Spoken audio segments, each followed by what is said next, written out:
Okay, well, welcome everyone to our first meeting of 2025. I'll call the meeting to order. And Chris, I'll let you take roll call. Yeah, sounds good. All right. I don't see Rita yet. Christopher Bowker, Here. Christina Brow. Oh, I see you as you're running to unmute. All right. Greg DiLoretto, Here. Tony Fields. I am here. All right. William Gifford, Here. Councilor Golaby, Here. Brian Johnson. Here. Here. Sounds good. Thank you. Just doing a quick scan. Larry Lindstrom. Present. Okay. Great. Mayor Milch. Present. Wonderful. Michael Morrow. Here. Great. Colleen Rockwell. Here. And Neil Schulman. Here. And we have a quorum. Excellent. Thank you, Chris. You bet. Next item on our agenda is to turn it over to Greg Geist, who will give an update on what's going on. Greg? All right. Thank you, Greg, and welcome everyone. Happy New Year. I do have a few things to mention. So the capital improvement plan that you folks recommended approval for last year is going to be going to the Board of County Commissioners next Wednesday, the 22nd at 11 o'clock. You can watch the county's YouTube channel if you're interested in seeing that. And we did delay that a bit. We have two new commissioners, as I'm sure you know. And so we wanted to wait until they were seated to present that to them. So that's exciting for next week.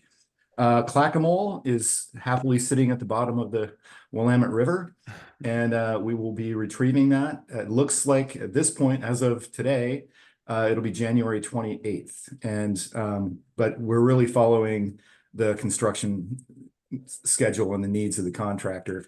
So you will hear more about that. We are setting up some kind of event for kind of a friends and family event that you will be invited to, but it will be a little bit last minute, but hopefully you can come. I think it's going to be a pretty cool thing to see that thing emerge out of the water. So more on that. And then we're hosting a Kellogg Park tree planting event on Tuesday, February 18th from 9 to 3.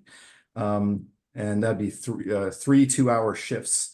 And Chris will send out volunteer information on that.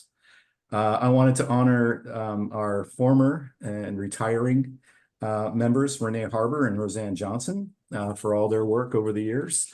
And also welcome our two new advisory committee members. We have Larry Lindstrom representing development and Colleen Rockwell on the environmental side. So I would invite, we'll start, I think, with Larry, or actually Colleen, if you'd like to just say hello and a little bit about yourself. Hi, I'm really happy to be here. I live in the unincorporated Clackamas County for many years. I've enjoyed the environment and the science aspect of it, and I'm just happy to be here. All right, thank you, Colleen. Larry, would you like to say anything? Yeah, I'll try to be as brief as possible, but thanks for having me. Appreciate the opportunity to be involved with the county.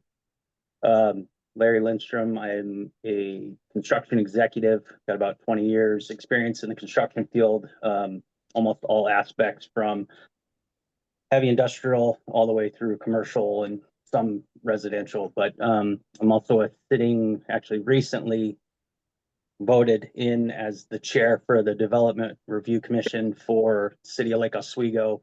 And I'm also a 38-year resident of the Pacific Northwest. So I'm very familiar with all the locations within Clackamas County's Prosper. So thanks for having me. Wonderful. Thank you. And then I want to thank Kat Miller, who I don't see here tonight, and Greg DiLoretto for agreeing to continue. Their terms expired and they chose to continue to participate. So thank you very much for them. And that's all I have tonight. Okay, any questions for Greg? Okay, if not, our next order of business is to appoint a chair and a vice chair. And that's one of the first things we do every year, according to our advisory committee bylaws, is to elect a chair and a vice chair.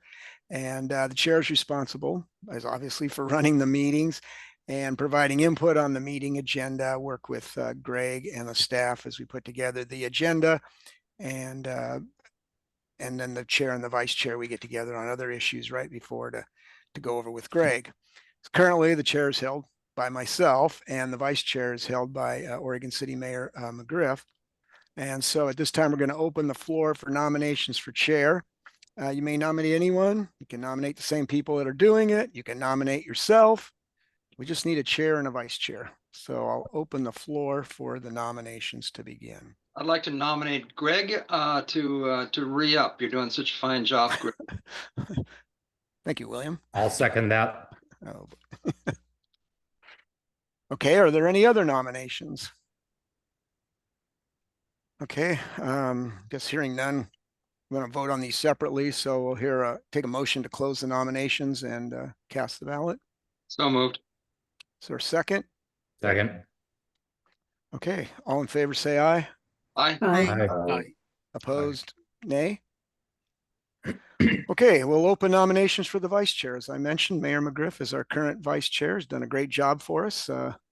Take our nominations for vice chair. I'd nominate. I'd like to nominate Mayor McGriff. Oh, Second. Okay, we have a motion and a second or a nomination and a second. Is there any other nominations? Nope.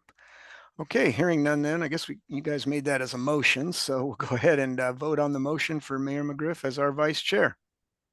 All those in favor say aye. Aye. Aye. Aye. Opposed, nay. Motion carries. All right, congratulations, Mayor McGriff.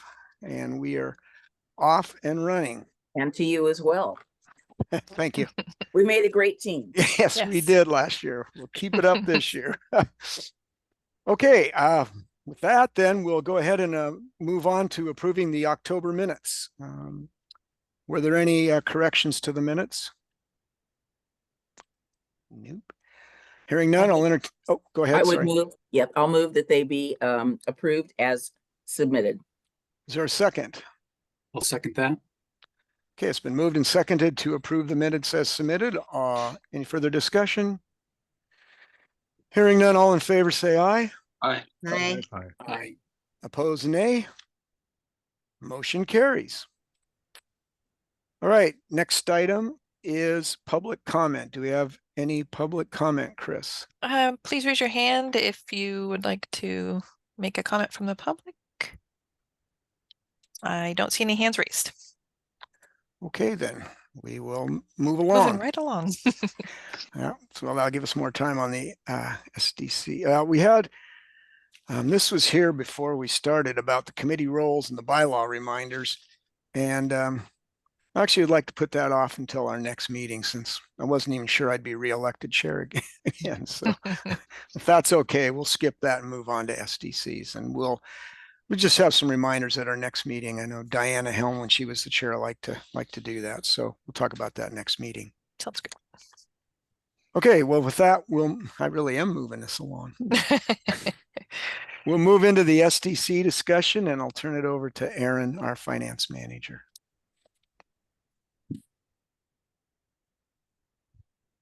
Thank you, Greg. I'm actually going to let Ron kick us off here and he's going to take the first few slides. Yeah, we're going to co-present tonight. I'll try and stay focused. I keep looking at Councillor Goloby's picture behind him waiting for Steelhead to grab that fly, which is really distracting for me, but I will Sorry, on... I apologize. I want to fly shop. What can I say? Yeah. I will focus on our presentation. So thanks, everyone. We really appreciate this opportunity to present and discuss our system development charges with you tonight. So let's go ahead and get started. Thanks, Chris. Aaron and I will, as we said, we'll co-present tonight. This is a diverse group of people, and we recognize there's a likely range of understanding of SDCs. So we're going to provide some background to help get folks up to speed and then dive into the methodology update itself. I'll start with the overview of SDCs. Essentially, it's an abridged version of the 2-page handout that was sent to the advisory committee, I think a couple weeks ago, as background. And then Aaron will tour the SDC report, share the background of SDCs at WES, and then highlight some financial impacts, and then we'll close with next steps. Next slide. So talking about SDCs are system development charges, are one-time fees that apply to new development or changes in existing development that increase the demand or use of a system like a wastewater system or surface water system in Wes's case. The SDC fees serve as a mechanism to ensure growth contributes to the cost of infrastructure that is necessary to serve growth. The legal framework for SDCs is established by statute, which specifies when and how system development charges are assessed or can be assessed, and provide a uniform framework for the development of SDC methodologies statewide. The statute also outlines the main components of an SDC, the reimbursement fee and the improvement fee components. We'll get into that. And the general rules for the basis of the calculation. But the statutes don't specify the precise calculation method that must be used. It's an agency's SDC methodology that details which components are in an SDC and how those components are calculated, cost basis, unit basis, etc. Next. WES's rules and regulations that are adopted by our board of directors mirror the statutory language around SDCs, along with some more specific language regarding WES's methodology, administration, and application of system development charges, which we'll go over a little later. The establishment and modification of SDCs is based on statutory rules. Modifications can be made without constituting an SDC update by resolution or order, provided the modification only exists of updating a project list or population projection. However, public notice and a more formal process is required for SDC methodology updates and fee increases that are based on updated project lists. As part of our annual budgeting process, the WES board considers approval of inflationary adjustments to SDCs each year based on the Engineering News Record Construction Cost Index. And although not required by statute, we do provide notice of annual inflationary adjustments, sending letters to interested persons late in April before when the budget documents are released, but before adoption, about 60 days before the changes would be effective July 1st every year. Next. The state statutes specify that SDCs can consist of one or both of these two main components that are listed on the slide, the improvement fee and the reimbursement fee. So the improvement fees fund future capital investments that are needed to increase capacity in a system, while the reimbursement fees cover costs of prior capital investments that still have remaining capacity. The calculation for both of those components entails deriving a unit charge, which you see over on the right of the slide, from the respective capacity basis and cost basis for each of those two components. So done separately. And in the report that we've done, and our methodology report, and we're discussing today, the capacity needs are based on the December 2022 FCS group population forecast for our service area. And the cost bases are derived from our annual comprehensive financial report and our proposed capital improvement plan that we update every year. Ron? Yes. Excuse me, do we have a definition for unit of capacity?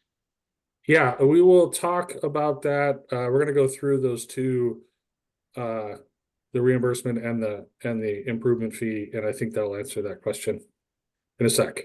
Thank you. In calculating the SDCs, there are some two adjustments to the cost basis that are applicable. One are SDC fund balances or unspent SDCs. Those are deducted from the cost basis of the related of either component of the fee, really, to avoid charging for the same capacity twice. And we we'll show how the impacts of WES's current SDC fund balances impact the fee calculation later on when Aaron goes through the actual calculations. There's also an additional allowance for compliance costs that's authorized by statute to recover the costs of complying with state requirements for developing methodologies, annual accounting, reporting, and stuff like that. So there's some adjustments when you do make the cost basis calculation. Next. So starting with the reimbursement fee, and again, that's capacity of available capacity in the existing system. The reimbursement component recovers the cost of existing infrastructure that has capacity for people to connect to it. At theoretical build out, this would be the only component of an SDC. There wouldn't be an improvement fee, if that helps understand it. WES uses an original cost less depreciation approach. There are multiple approaches you can use. That's the one we use. Original cost less depreciation. It's a pretty common approach that accomplishes the objective of future users contributing equitably to the cost of our existing facilities. Our capacity basis methodology proportionally allocates costs of capacity among all users on share of demand, expressed in terms of EDUs, or equivalent dwelling units, for the wastewater side, or equivalent service units for the surface water side. Next. Oh, that was the slide I was just on, sorry. Can you go there? Thanks, Chris. The improvement fee, there you go. The improvement fee component is typically what we think of when we think of SDCs, and currently is the only component that WES is charging for in our system development charge. The cost basis for the improvement fee consists of the projected capital cost of improvements that are capacity expanding. So the cost basis for the improvement fee is our list of capital projects, and the SDC eligible portions of those costs make up the cost basis. Does that answer your question, William? I think he was looking at the EDUs. Well, we can come back to that. Statute requires that the projects used as a cost basis are part of an adopted capital plan, whether that's a CIP or a master plan. It's flexible in that way. WES's rules require that projects funded through an improvement fee are included in an adopted capital improvement plan. So that's one difference in that or one additional requirement that our rules and regulations add.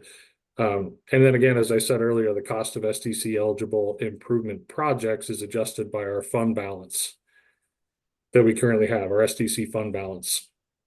The capacity basis for the improvement fee itself is again expressed in equivalent dwelling units for wastewater, or equivalent service units for surface water, and includes an estimated population growth over our planning horizon.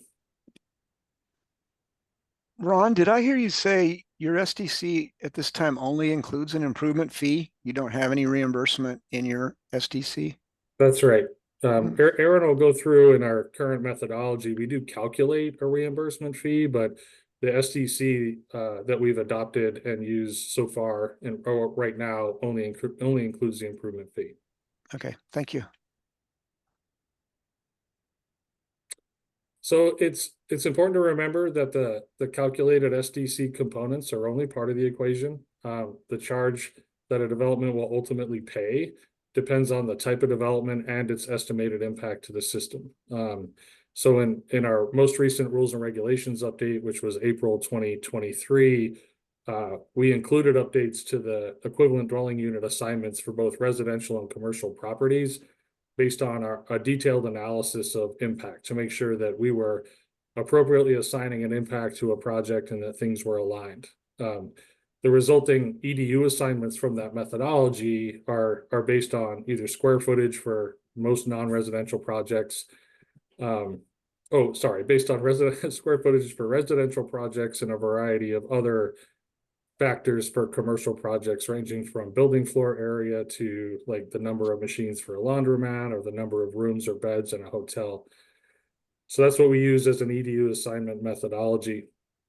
The the ESU assignment on the surface water side is 1 for a single family residential unit or ADU, and then multifamily and non-residential connections to the system are based on square footage of impervious area. And we were intentional in our last methodology update to recognize something that was a conclusion from a recent legislative required SDC analysis statewide, was that smaller and lower cost housing units tend to be more affected by system development charges than larger, more expensive homes, and also have a lower impact to the system. So we created a methodology that scaled fees based on lower demand, and that really helps reduce financial impacts across different housing types and sizes. So that's definitely beneficial there. Next.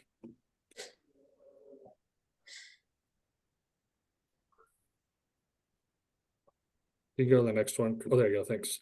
It looks like Mayor Milch has his hand up. I just want to address. Yes, Mayor Milch. What about so-called mixed use development? Commercial on the ground floor, residential above. How does that fit in your 2 categories?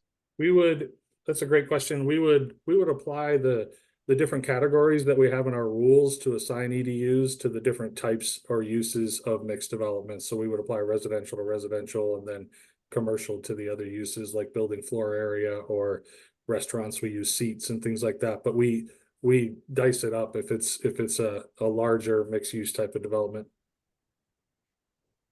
Thank you. That's helpful. You bet.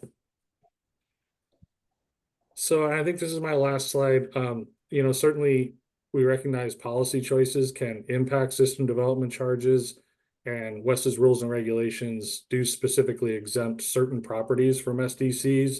Rate Zone 3, which is in largely a surface water service area out in the Tualatin watershed. We don't do a lot of capital improvement projects, and certainly not any that add capacity to a system. Most of the stormwater is dealt with at the source and treated locally, so we don't charge an SDC in that area. We also, in Rate Zone 2, don't provide surface water service in certain areas like Hoodland and Boring, so those developments in those areas are also exempt from an SDC. And then we have 2 assessment districts that were formed in the 80s, one in Boring and one in Hoodland, where the system development charge was included as part of the assessments that were paid by properties upfront in those assessment districts. And so any of those properties that have already paid an assessment that included an SDC is also exempt per our rules. A governing body like WES's board can also make policy choices to exempt or discount SDCs for certain types of developments, such as ADUs or affordable housing, or to charge an amount less than the calculated rate. Those are when you step out of the methodology and the calculations, those are the policy choices that come to bear, and certainly some of the input we're looking for from the advisory committee in this process. And now we'll shift to Aaron to talk about the. Sorry, guys, can I ask just a quick clarifying question? Yeah, go ahead, Councilor Goldie. And sorry, my Zoom did an update and I'm not sure where the raise hand function is anymore. Can you go to the previous slide for me, please? So I just want to make sure I'm understanding this correctly. Are you guys suggesting a separate rate, is what I'm understanding, depending on the square footage of a residential property? Is it specifically a different rate per those different tiers I'm looking at? Yes. And that was adopted in 2023 and effective July 1st, 2023. We created categories of smaller to larger housing units that then proportionally adjust the SDC. So for example, on the smaller end, I guess a smaller house, like anything less than 800 square feet, for example, would pay 70% of an SDC based on square footage. And that was large. We did Aaron and I worked on a lot of data analysis, and we were able to tie a connection with larger homes to a greater impact. So we do have a scaled EDU assignment given the size of a house. So would you say that this kind of combats some of the concerns potentially of housing affordability and the impacts of SDCs on housing affordability? Is that the reason for that method? Yeah, I mean, ultimately the I will say yes, and then qualify that with ultimately our EDU assignment methodology is a technical analysis where we need to make sure we're assigning a number of EDUs that represent the proportional impact to the system. That's the goal. Okay. And then once we do that and get that right, I do believe it does help certainly with some of the affordable housing issues. Thank you. Certainly. And Aaron, you're up next. Yeah, Mary McGriff has her hand. Oh, sorry, Denise. That's okay. What I wanted to ask is that most jurisdictions have some way for developers to bond for the SDCs. You know, I'm sorry, Denise, I can't hear you very well. I don't know if others Just can. your volume seems really low. No, I don't hear you at all.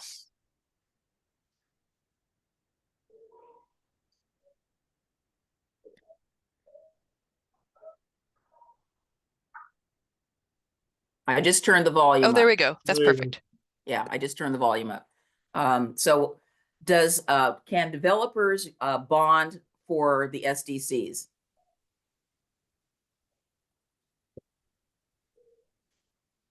Help me understand the question. Like with bond in what So way? they would put some money down with the, you know, think about Popeye and Wimpy, who says, you know, give me a hamburger today and I'll pay you back tomorrow. So you bond for your SDCs, and then you pay for it at a later date in the development process. Most jurisdictions I know allow for that. Yeah, we don't allow for a deferral of SDCs to a later time in development other than when they're required now, which is at the time of the issuance of a building permit.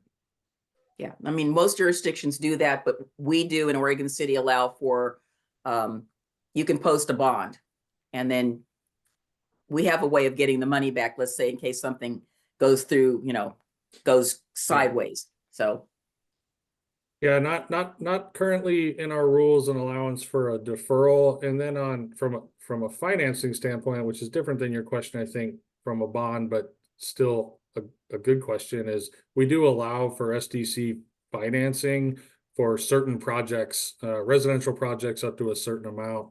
But we don't finance SDCs for larger projects because we're not a bank. We're not really structured to give loans and collect on payments. So we do have that allowance, but it is fairly limited. yeah, okay, it's similar. Okay. Preston has his hand.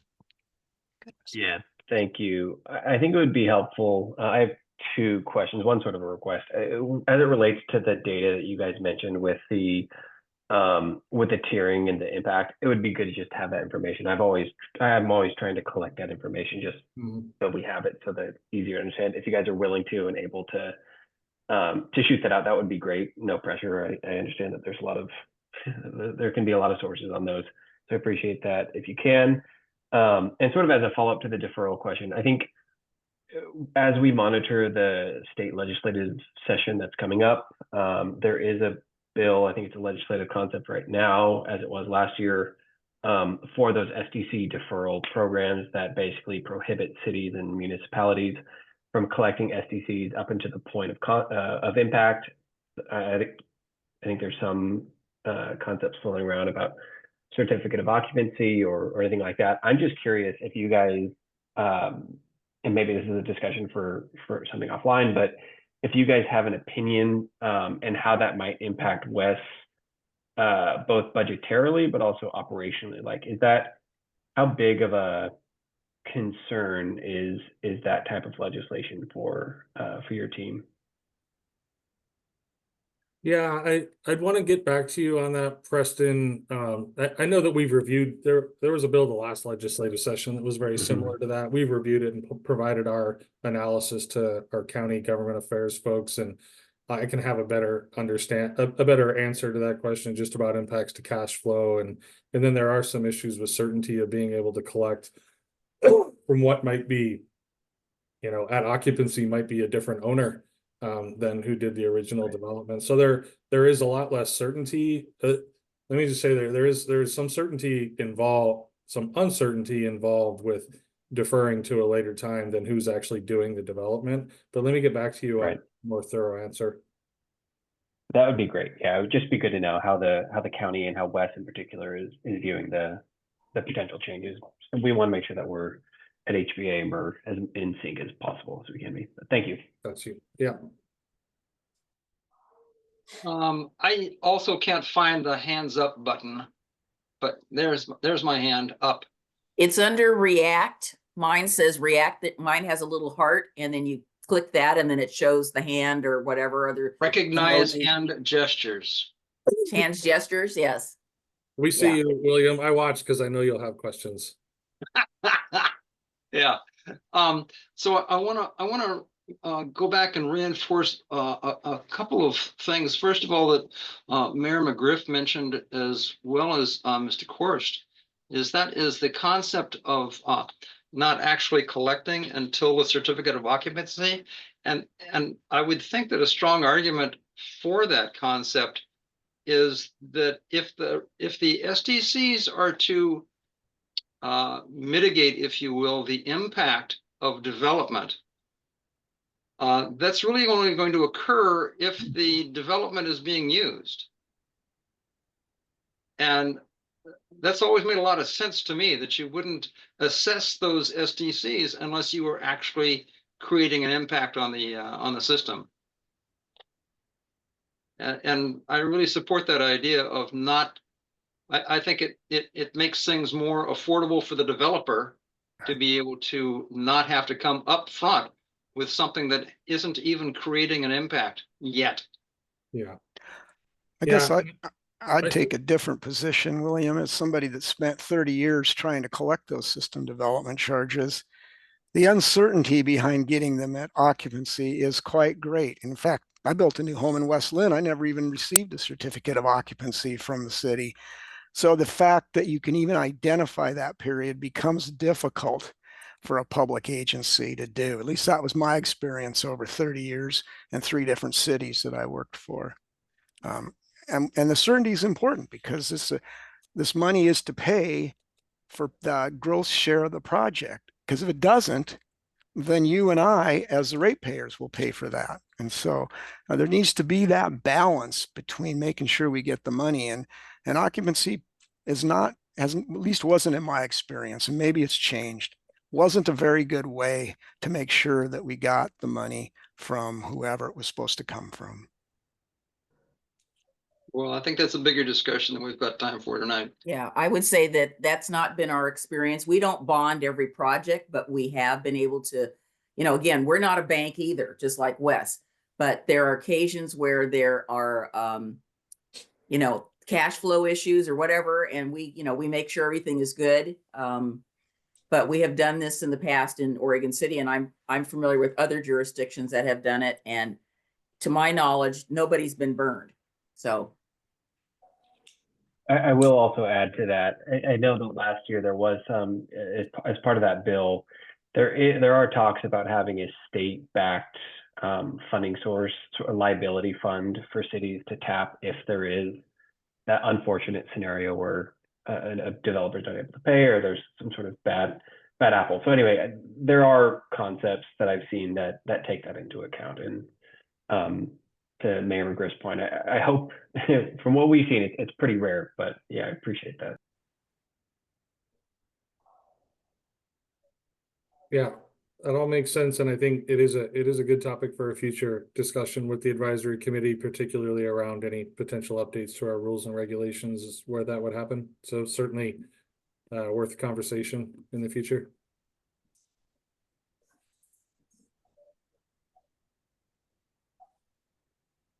All right. That was a really interesting discussion. Before we get into the numbers in the next part of the presentation, we wanted to go over the purpose of the 2024 SCC analysis. It's a financial management best practice to periodically review the system development charge methodology to ensure that it reflects the latest projections for infrastructure costs and planning assumptions. So as you'll see on an upcoming slide, our analyses have been on approximately a 5-year review schedule, generally triggered by updates to the underlying master plans and significant changes to our CIP.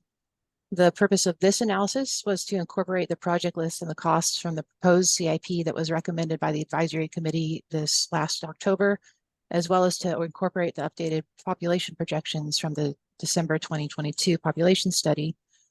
And along with calculating the SDCs under the updated set of assumptions, this analysis also serves as an opportunity for us to review the basis for our charges and formally document the SDC methodology and results. We worked with Steve Donovan of Donovan Enterprises on the analysis, and you'll see his name on the report.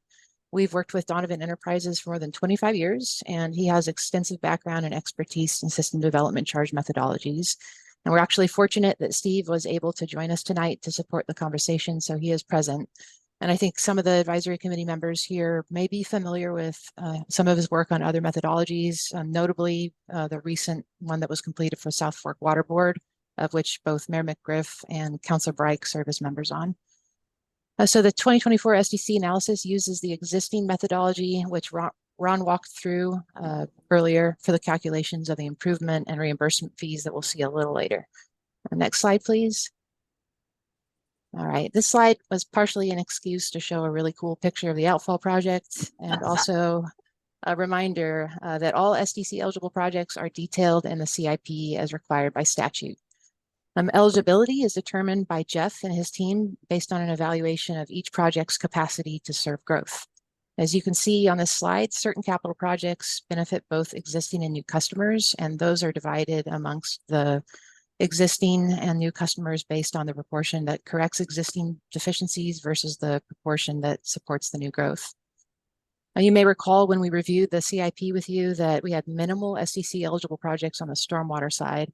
I wanted to flag that we've since added a project to the stormwater CIP, a regional stormwater pond in Happy Valley that would be next to the planned community center in the Pleasant Valley area. That project was identified as 100% SDC eligible. The staff also reviewed the eligibility of other projects and determined that the NCRA master plan would be 50% eligible. So we do have some SDC eligible costs on the stormwater side now. Next slide, please. The chart here shows our projected equivalent dwelling units. This gets to William's question about unit of capacity. So we're using for the definition, a unit of capacity is equivalent to the system use of an average residential dwelling. For sewer, it's an equivalent dwelling unit. For surface water, it's an equivalent surface unit. So you can see the growth projections illustrated here in terms of EDUs and ESUs. These are the same projections that we use for annual budgeting and modeling rates in our long-range financial planning. And they also serve as the capacity basis for the improvement and reimbursement fees. Next slide, please. This is a condensed version of the calculation that is included in the full report. Evaluation approaches for the reimbursement fee cost basis can vary. The approach that WES uses is one of the most commonly used approaches and bases the cost basis on the current customer's net investment in the system, which is calculated by taking the utility plant and service adjusted NBV or net book value, which is just the original cost of our infrastructure adjusted for non-qualifying assets and less accumulated depreciation. We then reduce that amount by donated assets, as there's no cost basis to recover from those. And as new development will contribute to future debt service through monthly rates to avoid double charging for the same capacity, the principal on long-term debt is deducted to arrive at the actual equity in the system, which is then divided by the total system demand for the planning period. So the total cost basis of 52 million is divided by the total system demand of 92,000 EDUs to arrive at a reimbursement fee per EDU of $572. That's a one-time fee, yeah? Yes, exactly. The improvement fee cost basis is just the eligible projects and the proposed CIP reduced by the existing fund balance, which offsets more than 50% of the cost basis to give us an improvement fee per EDU of 11,128. The compliance fee is calculated as 5% on the total reimbursement and improvement fees, and the total statutory maximum SDC that we could charge is $12,285. As Ron mentioned earlier, our current SDC is only the improvement fee. We had calculated a reimbursement fee and compliance fee during the last update, but the board's decision was to only charge an improvement fee going forward, and that was even reduced from the theoretical maximum. Next slide, please. It's Very similar calculation for stormwater. As you can see, almost half of our total stormwater infrastructure was donated. We have a moderate amount of debt that we reduced the cost basis for the reimbursement by, which is just Three Creeks SRF loan. And that gives us a reimbursement fee per ESU of $207. We haven't had any SDC eligible expenses on the stormwater side for years. So we have a pretty healthy fund balance there, which reduces the SDC eligible project costs and gives us an improvement fee of $251 per ESU. The total maximum that we could charge under statute for the stormwater ESU is $480. Mayor Milch. Just to clarify, when you say donated assets, is that like federal subsidy, something along those lines? It can be.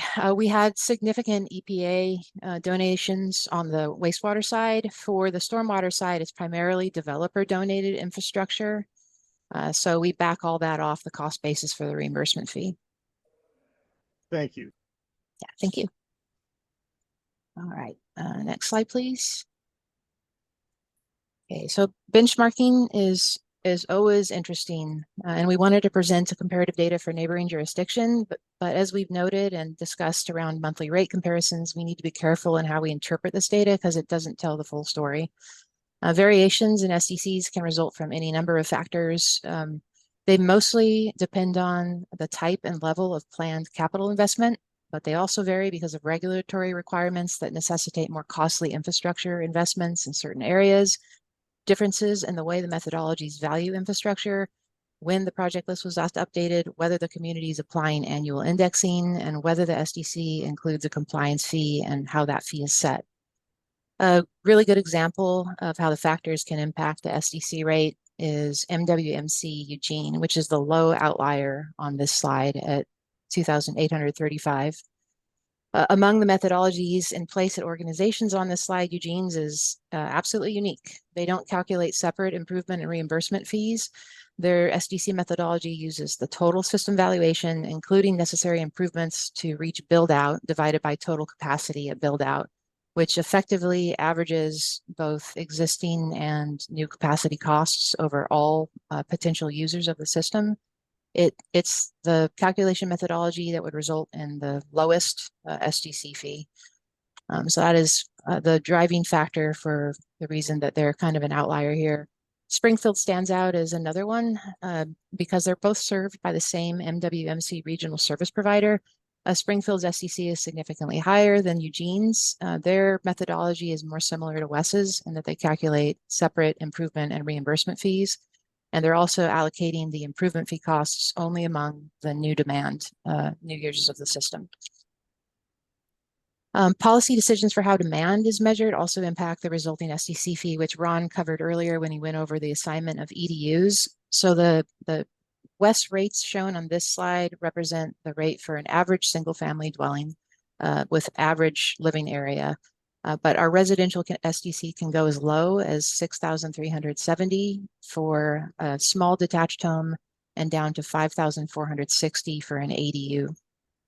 So WES's rates for certain home sizes is lower than what you see here. Not everyone scales based on square footage, but that is a method that's becoming more frequently used. Next slide, please. Stormwater SDCs vary due to some of the same factors that impact wastewater SDCs. WES is the low outlier here due to only recently updating our storm system master plan and not having any SDC eligible expenses for a number of years. Variation in stormwater fees is also somewhat related to differences in demand factors. We tried to look at the majority of SDC methodologies for the comps just to kind of tease out what the differences were. Most stormwater SDCs are assessed on the basis of impervious surface area, and that varies among the jurisdictions here between 2,500 and 3,000 square feet. A lower impervious area per equivalent service unit results in a higher capacity basis, which would reduce the unit cost or SDC, while a higher impervious surface area reduces the capacity basis and results in a higher unit cost. So another factor behind both WES's rate and Corvallis's is that we're using lower impervious area per ESU for our definition, which increases the capacity basis and reduces the unit cost. Next slide, please. All right, we could get into a Mishner-esque level of detail and probably spend 30 minutes just on this slide going over WES's SDC background, but we'll just touch on the highlights to provide some context into what we've done in the past for context into the approaches that we could take going forward. We began charging SDCs on the sewer side in the 1980s. The rate was around $1,000 or below up until 1997, when the methodology was updated, resulting in a charge of $2,020 for rate zone 1, which is formerly the Tri-City Service District, and $2,200 for rate zone 2, which is formerly Clackamas County Service District 1. Those rates remained in effect until 2008, when WES's existing SDC methodology was adopted. At that time, rate zone 2 was essentially at capacity and needed to identify funding for the Tri-City Liquids Expansion Project to accommodate growth. 2008 calculations resulted in phasing in an increase for rate zone 2's SDC and no change to rate zone 1's SDC, as there were only a minimal amount of capacity enhancing SDC projects identified at that time for rate zone 1. The stormwater SDC in 2008 was calculated at $580 and all on the improvement side as we were at capacity. Based on regional detention and decant facilities, but the decision was made to leave the stormwater SDC at the charge of $205 as there was uncertainty around when those projects would be done. The next review and analysis was about 5 years later in 2013, following the completion of master planning for rate zone 1, which identified significant capital investment to support growth in that service area. Discussions took place over a year and a half, and the Tri-City Advisory Committee ultimately recommended a 5-year phase-in from the existing rate to the calculated rate of $3,855. At that time, the rate zone 1 rate had not increased for 20 years. Meanwhile, rate zone 2 had just finished investing all this money in new capacity, and the decision was made to leave their rate at the current rate of $6,600 and recommend indexing going forward. In 2015, we started annually indexing the wastewater SDC based on the Engineering News Record Construction Cost Index. And as Ron mentioned, we've been indexing every year since then. In late 2016, the WES Partnership was formed and the original service district's methodologies were adopted for WES. Prior to the update that we presented tonight, the 2019 update was prompted by the board's adoption of the 2018 to 2023 CIP, which included significant SDC eligible capital investments. Staff worked with the advisory committee at that time to evaluate different cost recovery scenarios, and the committee's recommendation was ultimately to unify the SDC across all service areas, which resulted in adopting a unified wastewater SDC of $7,850 and to take a status quo approach going forward with annual inflationary adjustments. In 2020, we began indexing the stormwater SDC, and that's the first time it had been changed since we originally adopted it. And that brings us up to the analysis that we shared with you today. The calculations that we reviewed tonight represent the maximum that we could charge under statute. And in the past, the advisory committee has recommended, and the board has mostly adopted a balanced approach to the growth pays for growth concept and made the decision to keep a more competitive rate that attracts growth and maintains affordability for new development, while balancing the funding that existing users contribute to the system as well. Next slide, please. The question usually comes up about what different SDCs mean in terms of monthly service rates, and we are not recommending a reduction of SDCs here, but we did want to look at 3 different scenarios in order to illustrate the impact. So SDCs, as you can see, have a fairly minimal impact on the monthly rate for 2 reasons. Primarily because they make up such a small portion of WES's total revenue. Total revenue for last year was just under 60 million, and SDCs represented about 5 million of that total.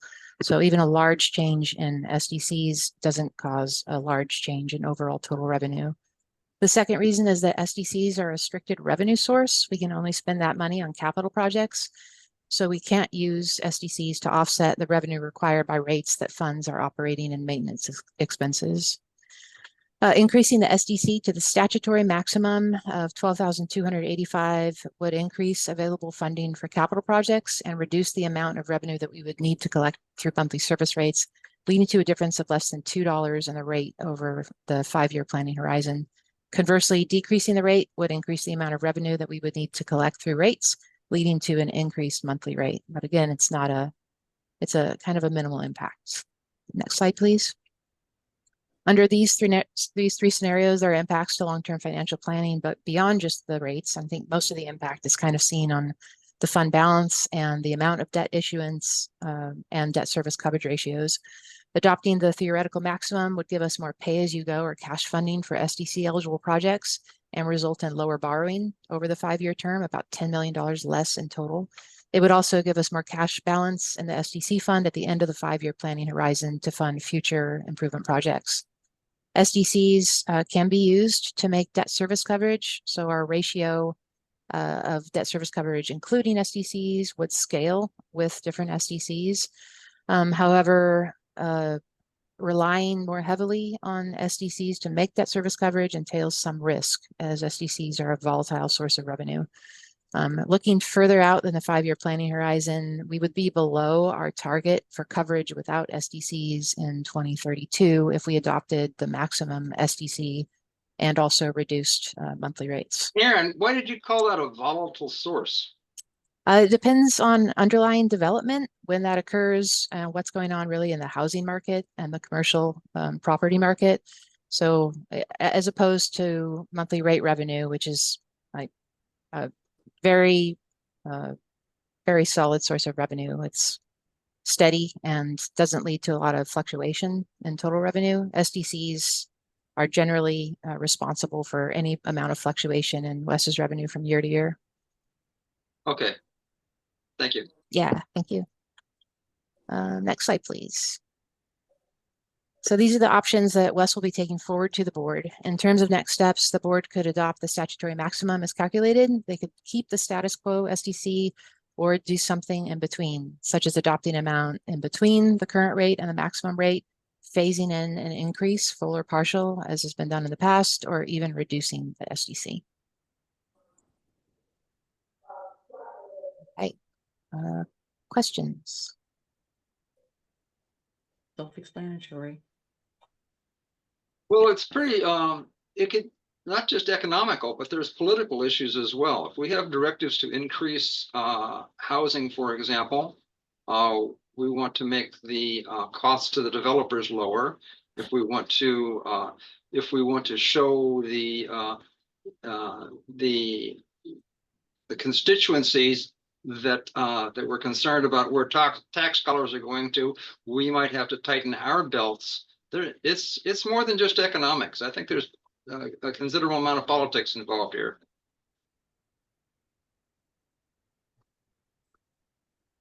Are there other questions or discussion for Aaron or Ron or Greg, who's here? Did you have anything to add, Greg, to the discussion? Your staff covered it, but. No, just ultimately it is a political decision. The board will make it, and they take in, historically they've balanced it to be relatively competitive with our regional peers and to have, not a full freight growth pays for growth approach. Yeah, and we'll see where they land, but it would be lovely to get some thoughts from you folks that we can share with the board as they make that call. For those of us that have been on the committee for a while, if we recall, last time we went through this, we did make the decision that there was value in those of us that live here investing in the system. And that's why we recommended at that time that WES not charge the full calculated amount, because there was value to us existing customers for having growth.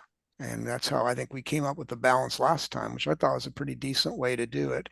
It said we all share in this together approach. Speaking of growth, one of the pages in that analysis that you sent us, whoever did that, probably Aaron, because there's a lot of numbers on it, but could have been wrong. But it showed the growth of EDUs over time and projections for 3 service areas, and it was just a bunch of numbers. So I just took it all and put it into a spreadsheet and made a graph out of it. And I'm not going to bother you with sharing my screen to show you the graph, but it's pretty flat. There's not a lot of spikes of growth that are anticipated. That really surprised me. That things look pretty level for the next few years. Yeah, it's about a 1% average annual growth rate for wastewater and a 1.3% average annual growth rate for surface water. So it doesn't look like a lot, especially if you use 0 as the scale for the y-axis. It's pretty flat. Yep, it is exactly that. That's awesome that you went ahead and charted that out. I like numbers too. Yeah, if you look at the census, Oregon lost population the first couple of years after the 2020 census, and now we've been pretty flat. And I mean, I don't know, Preston, maybe you guys are seeing some stuff, some homes, but we're not seeing a whole lot of growth here in Oregon, not like other places. Yeah, I think it depends on the region, particularly in the state of Oregon, and I think it depends on which source you look at too. I think Clackamas County is a bit unique in that it's so proximate to Multnomah County, which is sort of a draining population, and there's been a lot of issues with that, and there's been a bit of a rebalance. But yeah, I think just from our perspective, stability is a good thing, even if it's not, hitting it out of the fence, but out of the park. But so long as there's some level of predictability in the net positive, I think that's a good thing. Something that we should be looking at. But I mean, from our perspective, just since I do have the mic, I think the board's previous approach to balancing growth and making sure that it's attractive makes sense. I think as you guys have already been doing indexing, and there's been a lot of stability just in terms of and predictability in WES's budgeting and SDC rates. So I think continuing that as much as possible makes this region, makes Clackamas County a far more attractive place for developers to come and hopefully prove those lower than we would like forecasts for the future. Preston, it's a good point. I think to build on that just a tiny bit is the issue of sustainability. So we're not looking for spikes.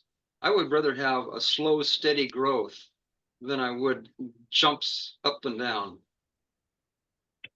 So sustainability, not even necessarily from an environmental perspective, but sustainability and can we keep this slow growth up? That would be important to me. Yeah, doing what we can to ensure growth and ensure that people are housed and have enough capacity to build wealth and all that. As you mentioned, political, but also quite economical too. Mm-hmm. Oh, Adam has his hand up. Thank you, and I appreciate staff putting this together. That's very informative. And I'm only going to speak from, my jurisdiction, obviously from the city of Milwaukee. The last thing I'd want to do is do anything to impact the ratepayers. And primarily that's because, as minimal as that impact or that increase may be, it's not the only increase that's going to happen. There's increases in other areas that are going to come through. In Milwaukee, our budget is so tight, we may have to consider a potential tax increase.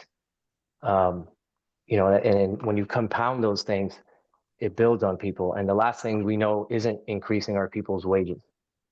I understand the need for the developers.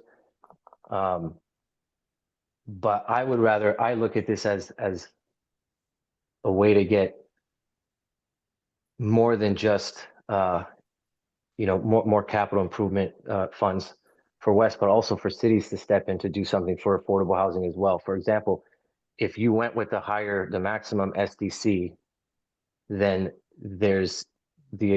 it leaves cities the ability to now offer some sort of incentive to reduce that cost of that SDC or to cover a potential cost of an SDC or reduce their own to balance that out. And then if the developer was to build, an affordable unit, if they were building more than one, right? So I think I like how that can be worked into it, because then you incentivize, because the last thing we need is market rate housing. I'm just going to tell you guys right now, the average Milwaukeean can't afford the average market rate home. And that's sad.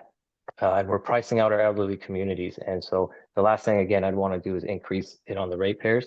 I'm not saying that I'd want to put it all on the developers, but I think there's room for a little bit of both. And I think either we take it to the max or the middle option, but not reduce it.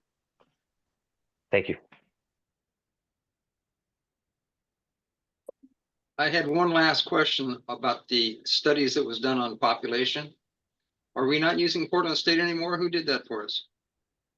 FCS Group did that, and we weren't able to use Portland State because WES's service area is unique. It doesn't correspond exactly with the cities that Portland State analyzes. So we did look at Portland State's analyses for the cities in WES's service area, but unincorporated rate zone 2 is its own GIS polygon. So we relied on FCS Group to specifically design a population study for that area.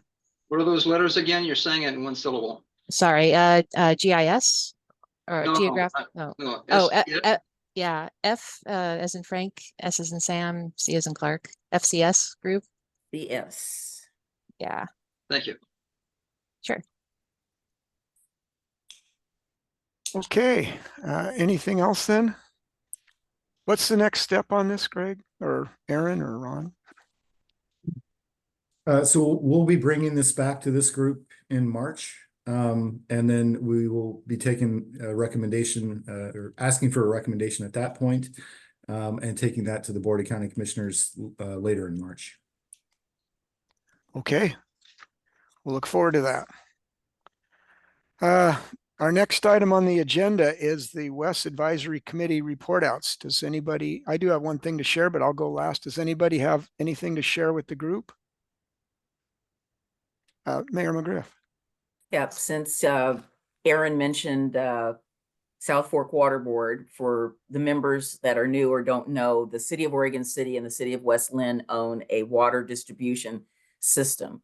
So we did hire Steve to help us look at our SDCs, and also we're looking at water rates. So Adam, you were right spot on about other things coming down the pipeline that they're going to affect people's bottom line, and also people trying to get into housing. And I agree with you 100% that the development community, as lovely as they are right now, have most jurisdictions over a barrel.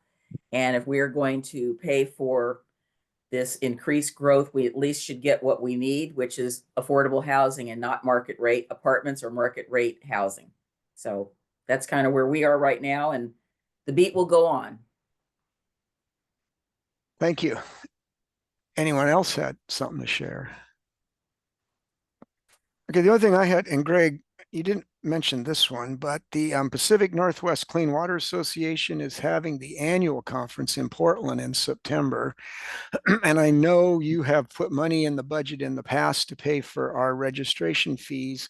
If anyone wants to go, it will be September 14th to the 17th at the Oregon Convention Center. It's way off, but given how our calendars all fill up fast, if you think you want to go, put it on your calendar. And then at some point when the registration comes out, we can probably let Chris know and she can sign us up for the conference. But it's a great way to learn more about wastewater and talk to other people that are doing the same kind of stuff. Can you explain what that is again? The Pacific Northwest Clean Water Association. Okay. So it's the professional organization locally for wastewater folks. And so they have an annual convention every year, usually Oregon, Washington, Idaho, I think are the 3 states that are in the group. And people, professionals present papers on various wastewater topics, covering a variety of areas. So it's a chance for us to get more knowledgeable about what really is a very technical field. And it's an opportunity to do that. And I went, I think last time it was in Portland, I went, and I mean, of course, granted, I'm an engineer, so I found it interesting. But since you're all on this committee, you should all find it interesting. A wide variety of topics, though. Yes, it is. It's not just engineering. Yeah, I went to AWWA, which is the American Waterways Association, and they have a tract in that particular association for elected or appointed officials, which I found extremely helpful. So if this group has something similar, I would be interested in going, but if it's the other stuff, I'm going to leave that technical stuff to you, Greg, because All right. Yeah, no, they do. that is Yeah. not my language. They do have, other things other than technical. So Yeah, as soon as they put the agenda out, we'll be sure and share it with Yeah. everybody. And So what are those dates again? September 14th through the 17th at the Oregon Convention Center. So the beauty is we don't have to travel. We don't have to stay overnight, and we can Well, maybe we do though. from Oregon City to, yes. It's a long haul. It's a lot. I hear you. And spoiler alert, it's highly likely that you'll see Jeff Stallard at that conference giving a talk about Clackamole and our adventures. So Excellent. Did you see that the city of Portland is copying us? They're having a contest to name their snowplow. I did see Yeah. that. Yeah, And I was like, okay. Neil, you had your hand up? Yes, thank you.